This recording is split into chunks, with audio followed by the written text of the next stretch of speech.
My name is Dave Kleinfelter. I'm the Chief Academic Officer at the Learning House. And I'll give you a few introductory comments about Jonathan, then we'll start our conversation. And again, feel free to participate. Jonathan Grayer is currently the Chairman and CEO of Weld North. It's a private equity firm that invests in three sectors of our economy: education, health and wellness, and consumer services and marketing. Jonathan earned his bachelor's degree from Harvard College in 1986, and then his MBA from Harvard Business School in 1990. And then he joined Newsweek, which was a division of the Washington Post company after business school. Just a year later, he went to another division of the Washington Post, which was Kaplan, Inc., and within a few years became the president and CEO of Kaplan, Inc. Later, the title chairman was added as well. So he oversaw the growth of Kaplan, Inc. From a test prep business and a company to a worldwide educational services company, and has a lot of background in history and serving educational organizations. So we get to pick his brain this morning and get his ideas about issues related to higher ed in particular, but feel free if there's other questions you want to ask. So I'll start off, Jonathan. Some of you may have known about the Spellings Commission. The Spellings Commission was a group that met back in 2005 and 2006 to study U.S. higher education and make recommendations to the U.S. Secretary of Education, Margaret Spellings, who appointed the commission members. So they studied U.S. higher ed over a period of months there with hearings around the country and presentations from a wide variety of experts. Jonathan was one of the members of the Spellings Commission. So with that background, here's one of the findings from the Spellings Commission 6 years ago, 2006. I disagreed. This is what they said, and I quote, "American higher education has taken little advantage of important innovations that would increase institutional capacity, effectiveness, and productivity." So we're all involved in online education. Is that one of those innovations that you folks on the Spellings Commission were thinking about? And is this something that will increase productivity and efficiency in U.S. higher ed? Good morning. The crisis of my life this morning was my 4-year-old son wouldn't go to camp. So if the phone rings, I will ignore it, but it will be him telling me that he's not going. If anyone wants to go to the mic and tell me what to do, I have older daughters. It was much easier to get them to camp than my 4-year-old son. I've learned women are much braver at times than men. In 2005 and 2006 was obviously an incredible period of change, but most of that change in higher ed was coming in the for-profit sector, and few in the public nonprofit were actually making those changes, although they were seeing them. The Spellings Commission were people from all parts of the equation, from university presidents like Chuck Vest of MIT and Jim Duderstadt of the University of Michigan, to union members, to Governor Jim Hine of North Carolina, across the board. And I would tell you that before answering David's question in particular, the number one problem that nonprofit public institutions had in innovating was the simple fact that they had so many stakeholders. There were so many groups with articulate voices who were representing their points of view and their needs. It is impossible to innovate and innovate quickly when you have to serve the needs of a faculty senate, of alumni, of donors, of the government, of the students. By the way, in that order,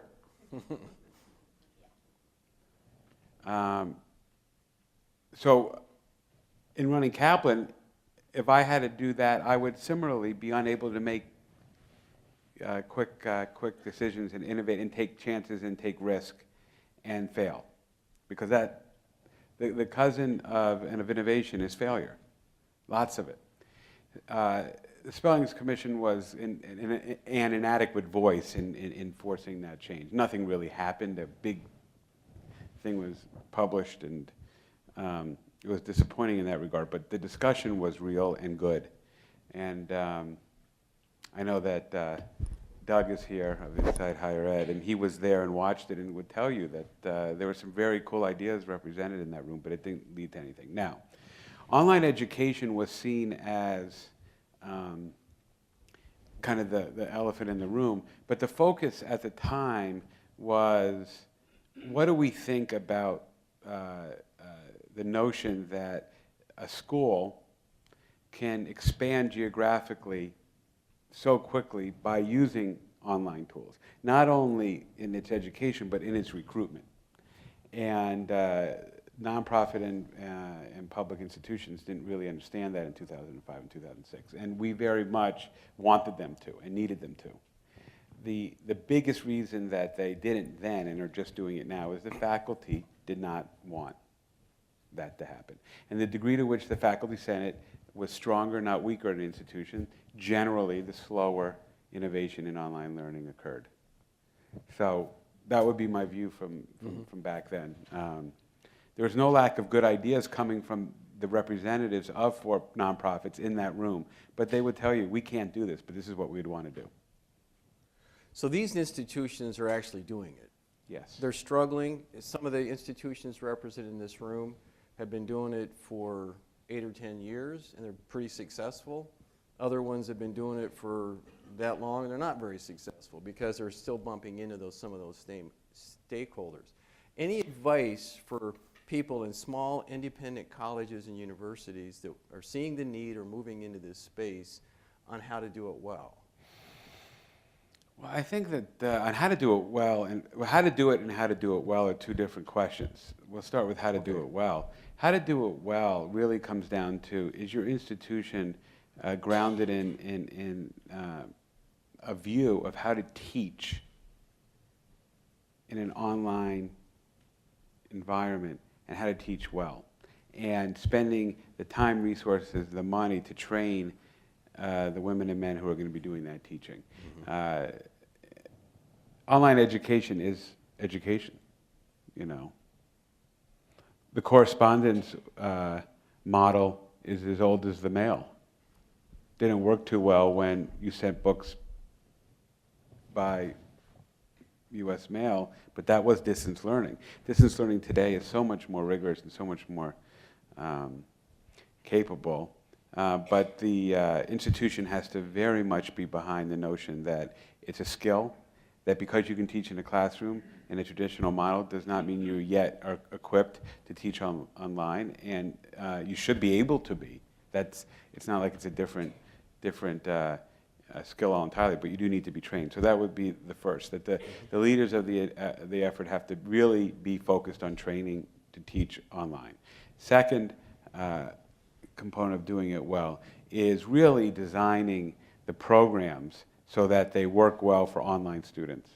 The merchandising of the product, if you will, has to be thought through clearly, and it's not always best to simply adapt and adopt the models that you have in your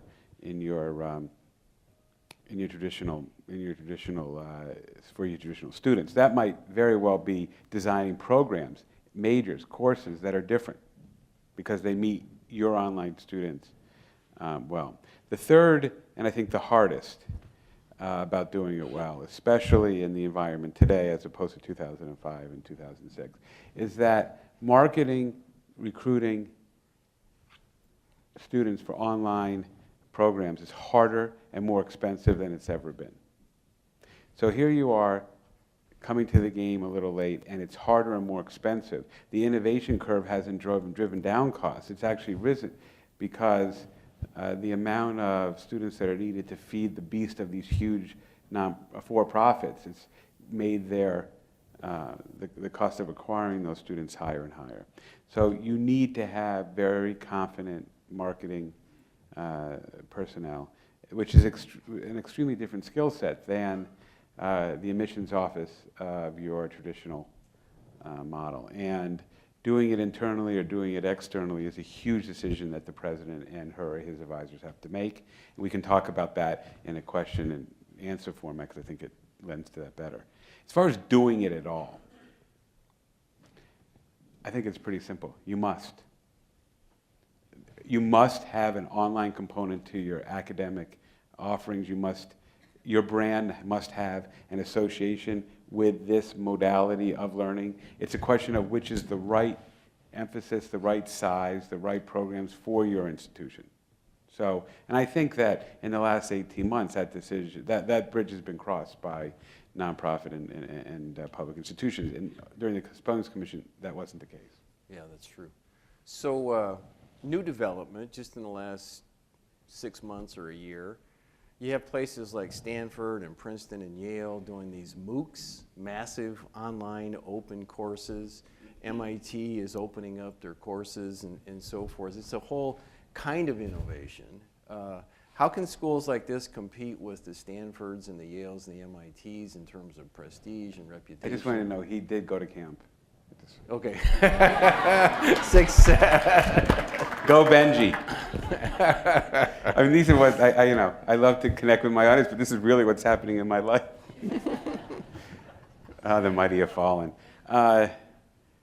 You can't, right? You can't compete with a Stanford MOOC. I mean, that's not the right question, I don't think. I think the question is, what do your students need from you?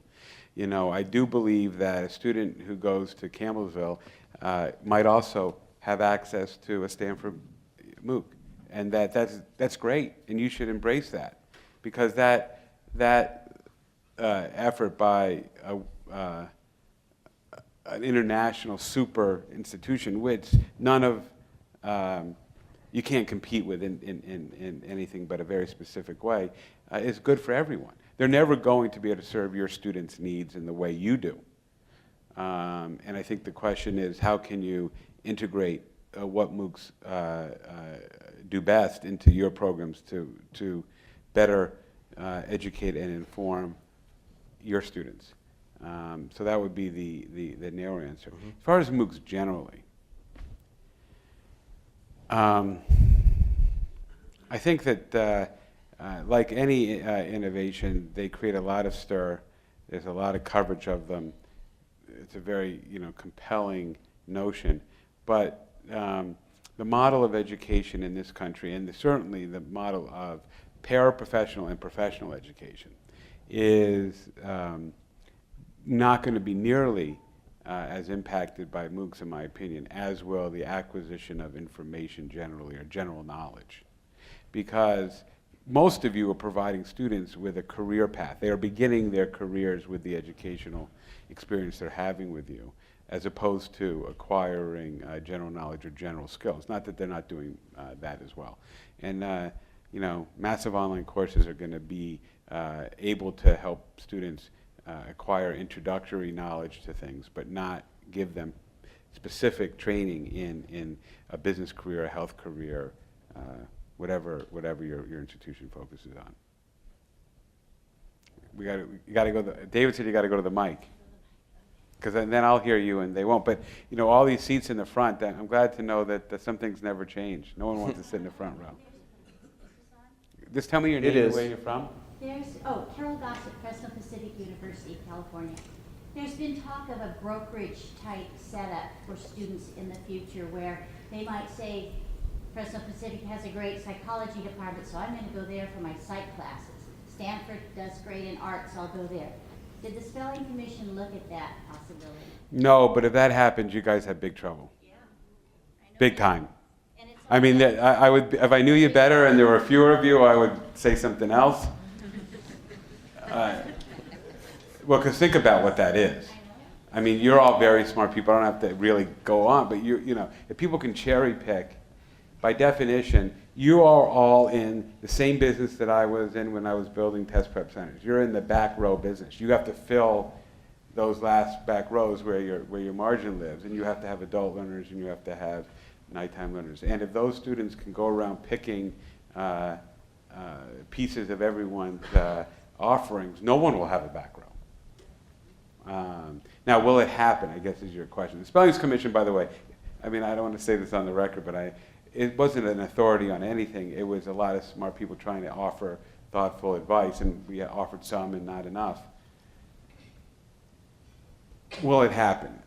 I think that the accreditation system generally would have to fall apart before it could happen, because the accreditors will not let that happen because they protect your interests, right? I mean, well, there's a lot of things on the radar, right? Coursera. I mean, there are people giving away higher education or trying to. So, you know, we all know that the music industry was changed forever when the MP3 file was created. Is this what's going on here? I don't think so. I don't think so. David. I love being interrupted, though. It's great. Yeah. David File, Iowa Wesleyan College. To play off the prior question, I kind of see higher education, at least a large chunk of it, going the way of the studio system in the film industry, where in the 1930s, United Artists owned their actors, owned their directors, owned their designers and producers, and anymore, the industry is made up of freelancers, where in a college or higher ed setting, it's, well, health education is a popular thing right now, let's say, and so I'm going to hire instructors in to produce that particular program, and when it runs its course, I release those people and I look for others. How do you see that? You're talking about faculty now. I'm talking about faculty now. Yeah. And that is the opposite effect. If that's the case, I think that benefits greatly your institutions. As long as the students aren't doing what, you know, to torture your movie analogy, you know, if today you can watch movies in a variety of ways, and unless rights are protected, you know, you lose a lot of money. If the students are staying home and you have a flexible workforce, that's great for your P&L. Will that happen? Well, the adjunct movement generally is a harbinger of that happening, except, you know, tenure and the profession of college professorship would have to fall significantly. And the only way that's going to happen is if you cut those jobs. If those get cut and more people are forced to be adjuncts, they will be portable. They will have to be portable to meet their own financial you know, needs. So it really comes down to, as this crunch occurs, what kind of political wherewithal presidents and provosts and deans have to reduce full-time positions. Because your teachers would rather be full-time faculty with tenure-track positions than they would be the way you described it. Will it happen? It will happen. It is happening, but slowly. Hi, my name is Fred with Symphony Education. The big players in the market, and we all know who they are, bring a tremendous weight, especially in marketing and the expenditures that come with that. But I have noticed in the last 3 or 4 years that they have become remarkably uninnovative under the pressure of Department of Education and so forth. By big players, who do you refer to? About Phoenix, Kaplan? Yes, The the big for-profits, for-profits. big online. And if there's any ray of hope for organizations the size of this in this room, it's that you still can be creative and you can come up with some great programming, some great relationships. But Well, because they're not listening to Let's creative. talk about that. You know, I've switched teams, so I'm like, my friends at Kaplan would be like, and I still have many when. You have many advantages over for-profits. Number one, they have built such huge infrastructures. They need to be huge. So if you need to be huge, you have to do all kinds of things that are not in the best interest of your students or your faculty. But the big elephant in the room for-profits versus nonprofits is the pricing of programs. Because of the 90-10 rule that they live under, their for-profits have pricing controls that push their pricing up. I think the most successful small colleges are going to be innovative in how they merchandise their programs, how they price their programs, and how they match their own cost structure to the pricing of those programs.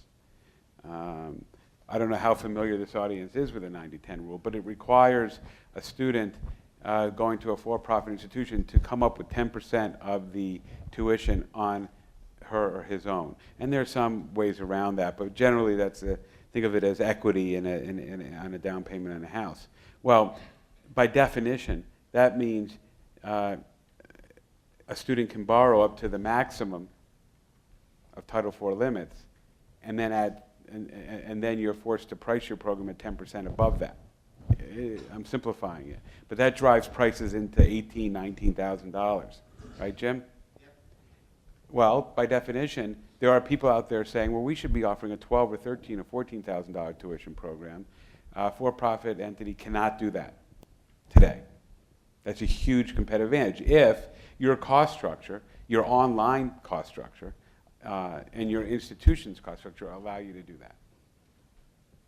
Let's go down this line of marketing a little bit. You mentioned earlier that of the three things that these schools can do, the small independents, that training and the right programs, but marketing was key, and that's a new skill set. Carol Islaney and I this afternoon are going to give, or later today, are going to give results about this survey we did of online learners. And two things come out that I think impact this. One is that these students stay close to home. Most of them, 80% of them, look within 100 miles of home for a school to attend. And when you ask them what's important, it's brand and price right off the top. So price is, like you said, is critical. So, and as the gentleman said, I think there are some advantages that these smaller schools may have because of where they are. Well, I think that the biggest advantage you have, the best marketing machine you have, is your campus. It's your campus regardless if that student shows up or not. There's a weightiness that comes with that. There's a regional feel that is brought about by that. And the most successful institutions are going to be ones that take that strength and apply it to their online communities, which might be a little kind of oxymoronic, but it's true. That online learners want to feel there's a real institution behind their experience. And so figuring out how to do that is a big marketing challenge. As far as brand, I think that in the end, you're going to need to figure out how to promote your brand in a broader geographical context than you have in the past without trying to compete on a super regional or national level. Because you can't. You're not big enough. You don't have enough money. So how do you do that? How do you, let's say 80% of your students come within 100 miles. What you have to think about is, can your online community be 300 miles? And is 300 miles viable? And how do you go about an online marketing plan to reach students in that extra 200-mile radius that your admissions office really can, and your alumni base doesn't live within? But pricing has never been a part of the marketing message broadly in the United States higher ed system. And that, I can assure you, is coming. I mean, if someone were to run an ad in Inside Higher Ed, I won't say the Chronicle, Doug, and say, you know, we have the best program, it costs only $12,000. Raise your hand if your institution and all of its stakeholders would love you to be running that ad. Yeah, but the problem is they think it's cheap, so it can't be good. Exactly. That's the problem. Now, that is a great, that was and has been a great driver of profits in the for-profit world, that higher prices connote value and quality. But that, by definition, that change is coming. And the institutions that figure out how to navigate that change, not only with their customers, because their students are, I think, an easier sell than their stakeholders, the people who make the institution work, the people who teach and make the student experience great, do not want to see that ad I described. And it would be a little nicer than that, but it would be that. Most businesses are very comfortable promoting their products that way. And in a world of consumer pressure that we're about to, that we're in and will stay in, it's going to have to be a part of the equation.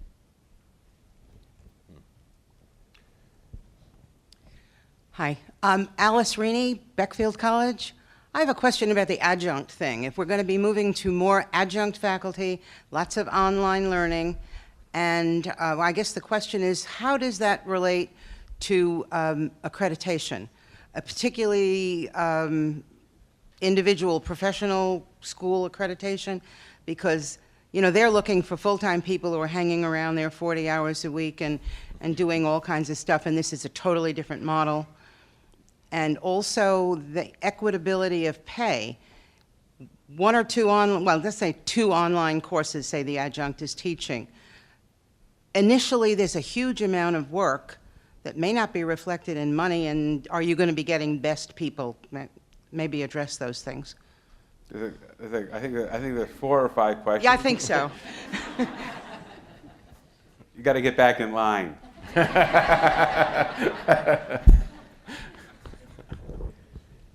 The last point you hit is a key issue in online learning, and that is generally institutions, for-profits and nonprofits, do not pay their teachers to prepare. And if you're talking about new online programs, you get a lot of animus, because you want them to prepare, you want them to train themselves, but you don't want to pay them for it. That's a problem. Now, the equity of pay, it's not equitable. You got to get it, and that's the whole point. I mean, we have stakeholders in this room. We have teachers, we have administrators, we have presidents, and each of you view that differently. But the adjunct model is a flexible employment model that was supposed to, of course, be an addition, an addendum to a CPA who works as a CPA during the day and teaches accountants at night and adds $10,000 a year to his income. That was originally how the adjunct, concept was created. It's now moving to a place as a substitute for full-time faculty. And as it does that, it creates all kinds of friction. The question really is, will you get the best people? Comes down to a very simple fact. Will you and your peers and colleagues here and around the country cut full-time jobs? If there are fewer and fewer full-time faculty members, you're going to get better and better people in the adjunct community. Because the only option for them is to not teach. And most of them teach not because they can't do other things, because that's what they love to do. And that's, I can't do so I teach is wrong. People teach because they love to teach. More exciting. They want to be in front of a room. They want to inspire people. They have a need to have that kind of student-teacher connection, adoration even. And that's not going to go away for a large part of the population. So it's really a supply and demand issue. But it does create, it does take power back from the teaching community to the institution, economic power. And that's friction. And that's not easy. Major institutions will not do that. So you're not, there will be a widening of the difference between what goes on at the very rich, highly endowed institutions and everyone else. The question is where that line is going to be. That, I think, is a very interesting point to debate. And we can talk about that. I need to jump in here because I'm burning up a little bit. I've got some strong feelings about this issue. The assumption is always made, I think, and I made it myself when I left an independent college and went to work at Kaplan University, that adjuncts are inferior. That's the assumption, part of it. The quality of teaching isn't as good, we don't pay them as much. We treat them that way too in many of your institutions. Like Ken Green said yesterday, you give them a syllabus, a textbook, tell them what the room number is, and say, we'll see you in December, Don't give them an office, don't give them a subscription to student newspaper, whatever. In my experience in the for-profit sector, I want to ask you the question, Jonathan, what can we learn from the for-profit institutions? Institutions where I worked, we took care of our adjuncts. They were eligible for benefits, they were invited to all the faculty meetings, they served on committees, they served on the faculty senate, they were short-term employees, but they were long-term employees. Many of the adjuncts at Walden University have taught there for 20 years. They count on that. We count on them as the administrators. And they've made a strong contribution to that institution.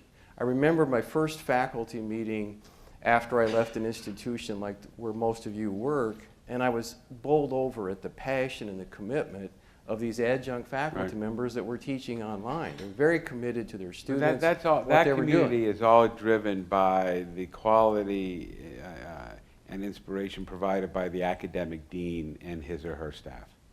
And that's a decision that dean and the president need to make. There are a lot of institutions who keep their adjuncts right below the level of legal risk for benefits because they need to.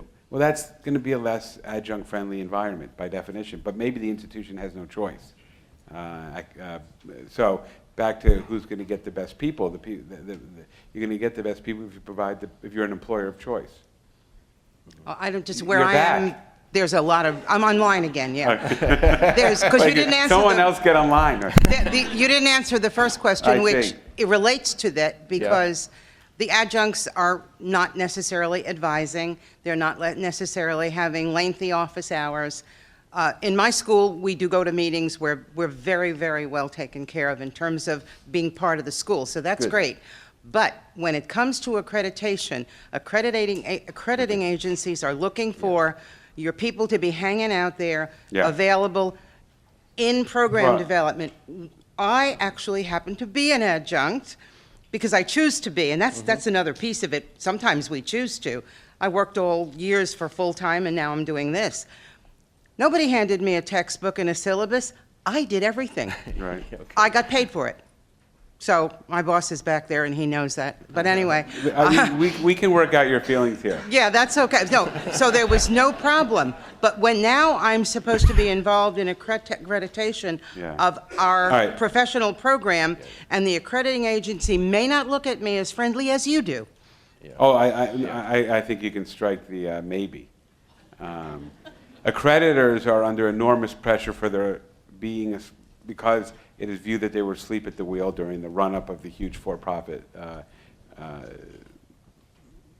creation of the last decade. So accreditors are not thinking about your economic models. They're thinking about the optics of what will be perceived as a rigorous process. And adjuncts who come in and teach and leave do not meet the aspirational model of a higher education institution. So adjuncts by definition make you more vulnerable if you don't handle them right. I think the major issue comes down to the point that you made, which is the institution is using adjuncts because it wants to lower its costs. Not fully, but generally. And therefore, what an adjunct is paid for versus not paid for is a very discrete issue that is different than a full-time faculty member. And that's a danger that an institution takes on when they move to a bigger adjunct population. The best institutions, like Dave suggested, really treat adjuncts the same way, and they should. It's not a good way to save money. But people have pressures, and they do what they need to do. I want to pursue this question about what we could learn from the for-profits. Jonathan led Kaplan when we built Kaplan University into a major online provider. He's also served on the board of trustees of the New School University in New York City and currently on the Memorial Sloan Kettering Cancer Center board. These are higher ed institutions. So he's been on both sides of that, and you said you switched teams. What advice do you have from the for-profit viewpoint on best practices or things that these schools could Well, I think that adapt the to? first thing that I would say is a topic we haven't brought up, and I've talked to a number of you during these last day or so, and I've heard it from you. For-profit institutions are metric-driven environments. They understand what makes them successful, and they measure it, and they report on it, and they think about it, and they have transparency about it. Now, that's an ideal environment, but that's their goal. Nonprofits generally have shied away from that rigorous metric-driven culture, in part because it runs counter to the creative process. It shines bright lights sometimes where certain stakeholders don't want them. But I think in a resource-constrained environment, it is imperative that an institution be metric-driven, think about the metrics that matter, and populate their culture with a sensitivity to them. So that would be the first answer. The second is that online education generally has to be an integral part of the brand and the institution's future, which of course for-profits led the way on. And the third is, something that I think every bond rating agency that looks at your P&L and balance sheet now believes. It's all about management. Who's running an institution? What's the team like? How focused are they on the right things? Is more important than ever. And in a for-profit environment, that always has been key. Now, the interesting issue for your sector is how do you reward people and attract the best people if that's the key to your future? And that's harder. It's harder for you. I do think that there are a lot of people who have no interest in for-profit education because of all the taint that goes along with it, and that provides a pool of people that you have access to. But rewarding the right talent, I think, would be the third point. Good. I want to shift gears a little bit here. One of those intractable problems that seems to me to be getting worse, it came up at dinner last night, is remedial education. This person had experience in a community college where over 70% of the students needed better training before they could do college work. You've worked in the K-12 environment or provided services as well as higher ed. One state just recently, I won't name the state, passed a law that said none of the public universities could offer remedial courses because it was like duplication of state money. We paid for it in K-12, we're not paying for it again at the post-secondary level. What do you see as the options here? How do we address this issue that seems to be getting bigger? Well, this is obviously the biggest topic that our country faces. It's remedial education in higher ed. Of course, when you go down age, it's incompetency of our education system. If you look at the percentage of students who are moving out of important grade levels, unable to do the basic skills that they should be doing, it's getting worse and worse. If the question is, what should your institutions do about the remedial problem, the notion that you shouldn't be teaching remedial education because it's duplicative is absurd. I mean, it's not relevant. I mean, that might be relevant to a state budget. It's not relevant to your student. Your student can't do college work. She can't go to college. The question is how you cost effectively deliver that, how you sort out what problems need to be addressed. So I think it starts with being able to identify what students need before they go to your institution and getting them a cost-effective way of attaining it. But I will say that all institutions in this country, from the Ivy Leagues on down, have this problem. It's not just a problem of small schools. Online learning, pre-matriculation programs, and I think what you're going to see is ultimately fewer people going to four-year programs because their remedial problems are so large that it makes sense for them to fix what they can and get a shorter degree that gets them the kind of career path that they want. And I think you're going to see a reverse of matriculation percentages because of the remedial problem. And I think that's a good thing. I don't know how familiar you are with the UK system, but the UK system is grappling with this exact issue right now. That you are going to see institutions starting to provide programs associated with their accreditation that are not traditional 2- and 4-year degrees. Now, there are things called badges, and we can get into all of what is coming. But in your geography, you're an important learning center. You are delivering a product that's been modeled and replicated, and I would argue that probably we have followed that replication way too long, that your students in your community finish high school with a set of needs and a realistic set of goals that you can meet in different ways. You're going to see career education go back into the high school as another part of this process. What role can you be playing with your local high schools in providing credited programs and being paid for it? There is money for it. That's a whole other set of opportunities that I think smart institutions will address. But the remedial issue is here to stay. It is complicated by language issues, and as the Hispanic population grows as a percent of graduating seniors, that problem is worsened in some communities. So I don't have an answer, but I can tell you saying that it shouldn't be taught is ridiculous. I'm not going to be on the fence about that. Yeah. So you're familiar with EduVentures. EduVentures is a research company in Boston that's been tracking online programs for 15, 20 years. They do really credible research and track this industry, and they have almost since its inception.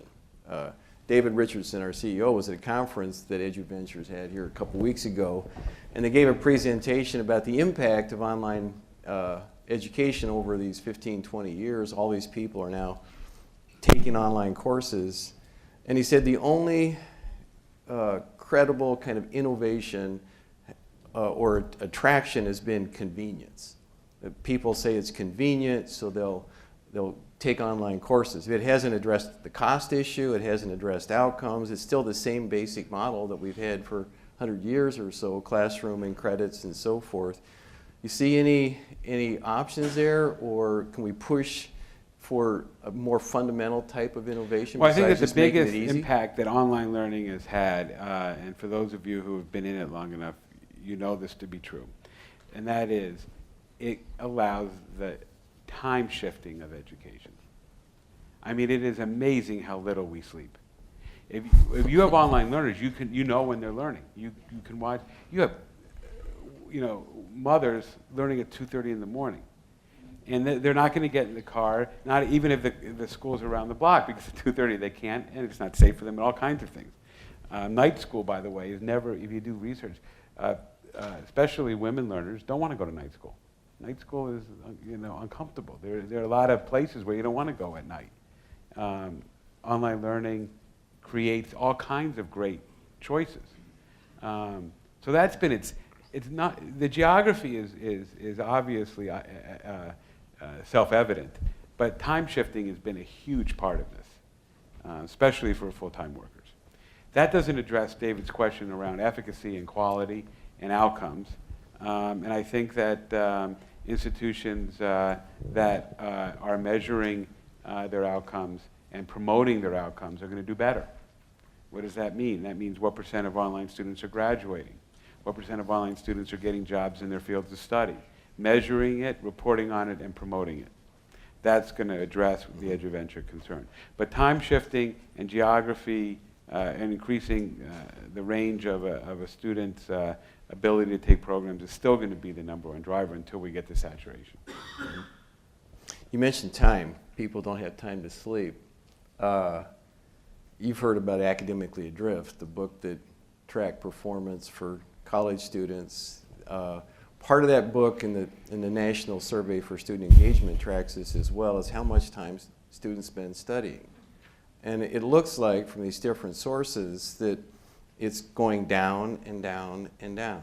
The students in the 60s spent upwards of 20 hours a week studying, and now it's down to 11 hours a week for a full-time college student. Online students, maybe even less, but we're given better grades. So what gives here, and is there anything we should or ought to be thinking about that, coupled with the fact that the Department of Ed says you got to do Carnegie credits now, which is measured by time. How many hours you spend in the classroom equals a credit, and we all have to come up with some way to meet that standard.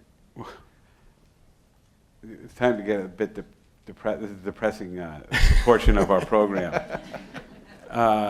Paul Kennedy's book, The Fall of Empires, Yale professor, written about 1990. You could make the argument that our country is falling apart. You could. We're asking less, we're doing less for our students and they're performing worse. Aggregately, that's true. Of course, there's lots of great examples where it's anything but true. But the reality is that the number one driver, I do know this report, students spending less time is they're older and they have more and more demands on them, and they have more and more complicated lives than the baseline of the 60s. And that's beyond our pay grade to deal with. How do you solve that? I think that ultimately the movement is going to be towards what you see with what Bob Mendenhall has done with Western governors, that you're going to get more and more into competency-based programs and exits, where we don't care how much time you spend, you have to prove you're competent. And in a visionary outcome, not only will we do that, but actually those tests will get harder and more real. And people will take more time, and the model will be completely flipped. And we can talk about flipping, because that's a whole nother idea. Started in the K-12 world by the Khan Academy model, where you do the opposite, right? Does everyone know what that is? Yes. It's not really found its way to higher ed, right? So homework becomes schoolwork, and what you do in class, you acquire content at home and you go do work in school. Think about that. And what kind of fertile environment that creates for learning, where students are actually doing the work and asking their professor questions and their peers questions in a supervised environment, because we have much more efficient ways to download information than the Roman model of sitting in front of a classroom of 20 children with a sage in front, and that's what we've been doing.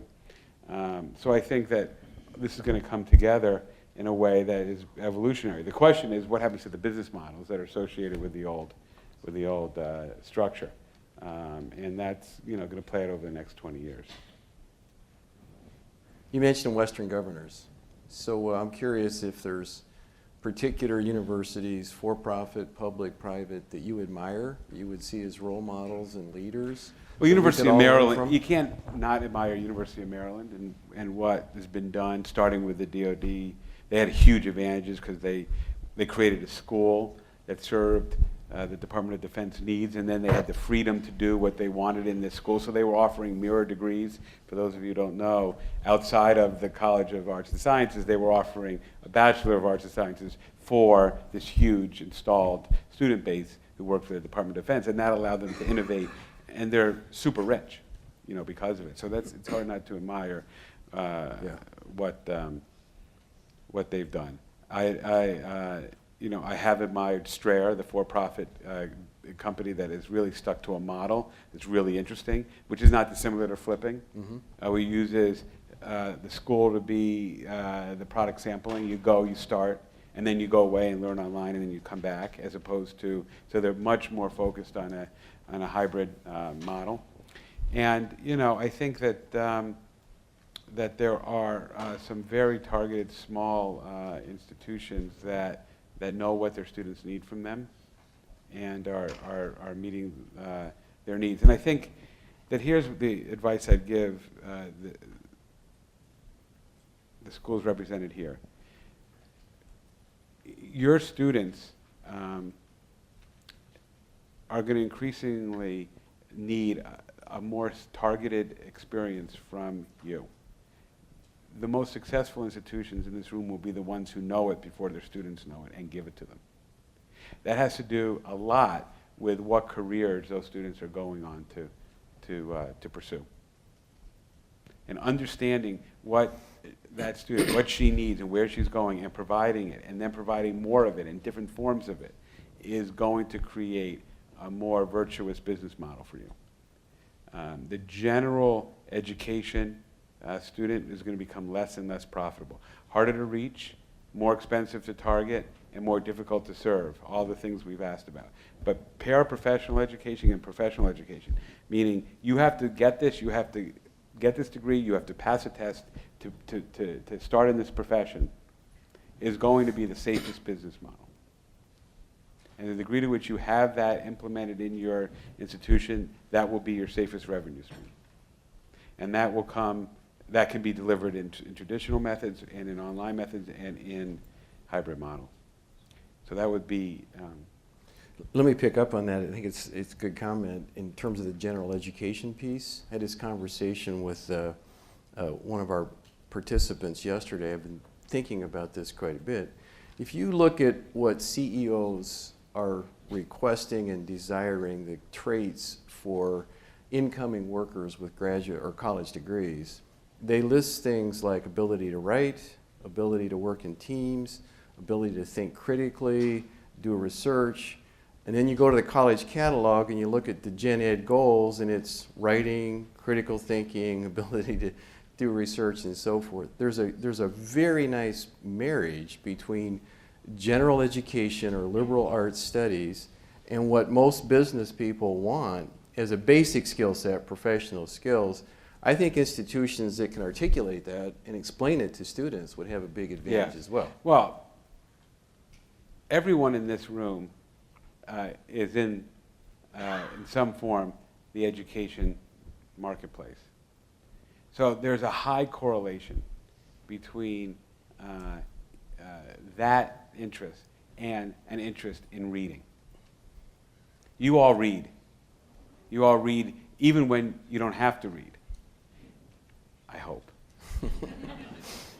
Our students, if you could do one thing, it would be to integrate more reading into your programs and require it.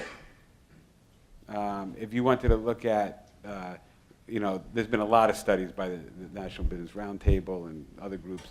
Being able to write is, of course, extremely highly correlated with reading.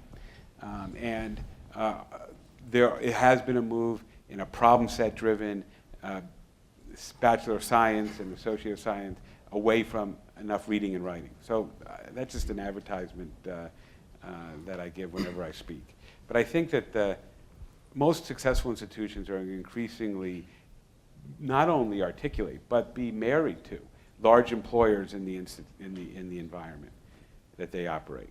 They're going to have programs. They're going to have training programs. They're going to be, even in some cases, delivering programs in the large employer locations, because the notion of a kind of a paragon of virtue of liberal arts education is a luxury that very few Americans are going to be able to afford in the future, unfortunately.